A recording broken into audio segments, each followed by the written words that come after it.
اور یشوع کی کتاب ہے چیپٹر 10 ورس 14 ہے، وہاں پہ کیا لکھا ہوا؟ اور ایسا دن نہ کبھی اس سے پہلے ہوا اور نہ اس کے بعد جس میں خداوند نے کسی آدمی کی بات سنی ہو، کیونکہ خداوند اسرائیلیوں کی خاطر لڑا۔ کیا لکھا ہوا ہے؟ خداوند اسرائیلیوں کی خاطر لڑا۔ اس کا مطلب خدا لڑتا تھا اسرائیلیوں کی خاطر، خدا جنگیں کرتا تھا، خدا جنگوں میں مدد کرتا تھا۔ اب ان کا اگلا اعتراض آتا ہے کہ خدا جنگ میں مدد کرتا ہے، خدا جنگ میں مدد کرتا ہے۔ اب خدا جنگ میں مدد کرتا ہے، اس کے ریفرنس میں آپ کو بائبل سے دیتا ہوں۔ خروج کی کتاب چیپٹر 14 ورس 14 ہے، خداوند خدا ہماری طرف سے جنگ لڑے گا۔ خروج کی کتاب چیپٹر 15 ورس 3 ہے، خداوند صاحب جنگ ہے۔ خروج کی کتاب چیپٹر 17 ورس 16، خداوند امالیکیوں سے نسل در نسل جنگ کرتا رہے گا۔ ٹھیک ہے، یعنی خدا جنگ کرتا رہے گا، یعنی کہ خدا اپنے بندوں کے ذریعے جنگ کرتا رہے گا یا فرشتے بھیج کر مدد کرتا رہے گا، یہ بات ہوگی یہاں پہ۔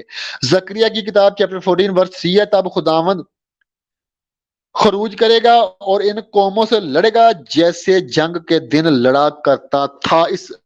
اس ورس سے مفہوم نہیں کہ خدا جنگ کرتا تھا اور اس بھی خدا نکل کر لڑے گا۔ تواریخ کی کتاب نمبر 2 ہے، چیپٹر 20 ورس 15 کے مطابق یہ جنگ ہماری نہیں بلکہ خدا کی ہے۔ تواریخ کی کتاب نمبر 1 چیپٹر 5 ورس 22 کے مطابق یہاں پہ لکھا ہو کیونکہ بہت سے لوگ قتل ہوئے اس لیے کہ جنگ خدا کی تھی۔ یعنی کہ ان ورسوں سے پتہ چلتا ہے خدا جنگ میں مدد کرتا ہے، یہ جنگیں خدا کی ہیں، خدا جنگ کرنے کا حکم بھی دیتا ہے، خدا جنگ میں مدد بھی کرتا ہے۔ ٹھیک ہے، اب اور اس کے بعد یرمیہ کی کتاب چیپٹر 15 ورس 9 میں بھی یہ لکھا ہوا ہے، خدا فرماتا ہے میں ان کے باقی لوگوں کو ان کے دشمنوں کے آگے تلوار کے حوالہ کروں گا۔ یعنی کہ اس ورس سے بھی یہ ہمیں پتہ چلتا ہے کہ خدا دشمنوں کو ٹھیک ہے تلوار کے آگے پیش کرتا ہے، یعنی کہ خدا جنگ میں مدد کرتا ہے۔ سلاطین کی کتاب نمبر 2 ہے، چیپٹر 19 ہے، ورس 20 ہے، وہاں پہ کیا لکھا ہوا ہے؟ خداوند اسرائیل کا خدا یوں فرماتا ہے چونکہ تو نے شاہ اسور سخیریب کے خلاف مجھ سے دعا کی ہے، میں نے تیری سن لی۔ یعنی کہ دعا خدا سنتا ہے، مدد کرتا ہے۔ کس کے خلاف اگر کوئی دعا کرے، کسی کے خلاف اگر کوئی دعا کرے، اپنے دشمن کے بارے میں اگر کوئی دعا کرے تو خدا اس کی دعا کو سنتا ہے اور قبول کرتا ہے۔ اس کا کیا مطلب ہے؟ مدد کرتا ہے۔ اور اس کے بعد نہمیہ کی کتاب ہے، چیپٹر 4 ہے اور ورس اس کا 8 ہے، وہاں پہ کیا لکھا ہوا ہے؟ اور سبھی نے مل کر بندش باندھی کہ آ کر یروشلم سے لڑے اور وہاں پریشانی پیدا کر دیں، پر ہم نے اپنے خدا سے دعا کی اور ان کے سبب سے دن اور رات ان کے مقابلہ میں پہرا بٹھائے رکھا۔ یعنی کہ جو خدا کے ماننے والے لوگ تھے ان لوگوں نے پہرا بٹھا کر رکھا، خدا کے لوگوں نے، ٹھیک ہے، جنگ کے دوران۔ اور اس سے بھی ہمیں یہ پتہ چلتا ہے کہ خدا جنگوں میں دعا کو سنتا ہے اور مدد کرتا ہے اکارڈنگ ٹو دا بائبل۔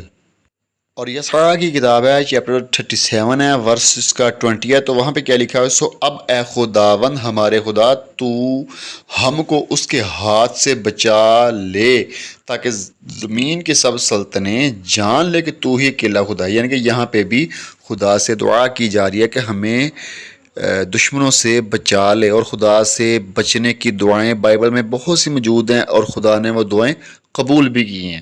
اور افیسیوں کتاب چیپٹر 6 ورس 13 کے مطابق وہاں پہ کیا لکھا؟ اس واسطے تم خدا کے سب ہتھیار باندھ لو تاکہ برے دن میں مقابلہ کر سکو اور سب کاموں کو انجام دے کر قائم رہ سکو۔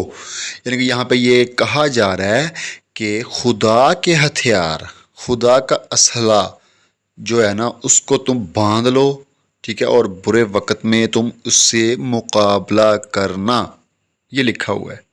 وہ خدا کے ہتھیار، اس کا مطلب خدا مدد کرتا ہے، خدا ہتھیار دیتا ہے، ٹھیک ہے، ان لوگوں کو بائبل کے مطابق۔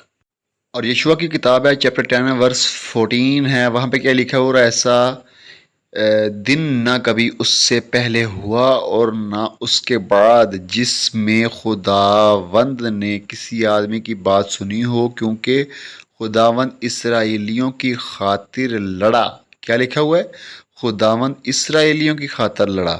اس کا مطلب خدا لڑتا تھا اسرائیلیوں کی خاطر، خدا جنگیں کرتا تھا، خدا جنگوں میں مدد کرتا تھا۔ اور یہ شو کی کتاب ہے چیپٹر 10 ہے، ورسز کا 12 اور 13 ہے، وہاں پہ کیا لکھا ہوا ہے؟ اور اس دن جب خداوند نے اموریوں کو بنی اسرائیل کے قابو میں کر دیا، یشوع نے خدا کے حضور بنی اسرائیل کے سامنے یہ کہا، اے سورج تو جبعون پر، اے چاند تو وادی ایالون میں ٹھہرا رہے۔ اور سورج ٹھہر گیا اور چاند تھما رہا جب تک قوم نے اپنے دشمنوں سے اپنا انتقام نہ لے لیا۔ کیا یہ عاشر کی کتاب میں نہیں لکھا ہے؟ اور سورج آسمان کے بیچوں بیچ میں ٹھہرا رہا اور سارا دن ڈوبنے میں جلدی نہ کی، وغیرہ وغیرہ۔ یہ یہاں پہ لکھا ہوا ہے، یعنی کہ اس کا مطلب یہ ہے کہ اگر کوئی نبی جنگ کے دوران خدا سے ہیلپ مانگے، دعا مانگے، مدد مانگے کہ یا اللہ تو سورج کو اور ڈوبنے نہ دے، دن کو ڈھلنے نہ دے تاکہ ہم لڑائی کر لیں، اور خدا اس کی دعا کو قبول کر لیتے ہیں، ٹھیک ہے، مدد کرتے ہیں، ہیلپ کرتے ہیں، اور خدا جو ہے نا سورج کو نہیں ڈوبنے دیتے اور دن کو لمبا کر دیتے ہیں تاکہ لوگ اپنے دشمنوں سے بدلہ لے سکیں، دشمنوں کو ختم کر سکیں، ٹھیک ہے۔ اس لیے ہوا تھا ایسے کہ اگر رات پڑ جاتی تو لڑائی بند ہو جانی تھی، پھر دشمنوں نے پھر اپنا تیاری پوری کر لینی تھی، اس لیے دن کو یہ کہا دن لمبا ہو جائے تاکہ دشمن اچھے طریقے سے فنش ہو سکیں، ختم ہو سکے۔ یہ ہوتی ہے خدا کی مدد، یہ ہوتی ہے خدا کی ہیلپ تمہاری بائبل کے مطابق۔ اسلام کے اوپر تو بہت اعتراض کرتے تھے نا، ابھی آئے نا مزہ، اپنی بائبل کو بھی پڑھ لیا کرو کبھی۔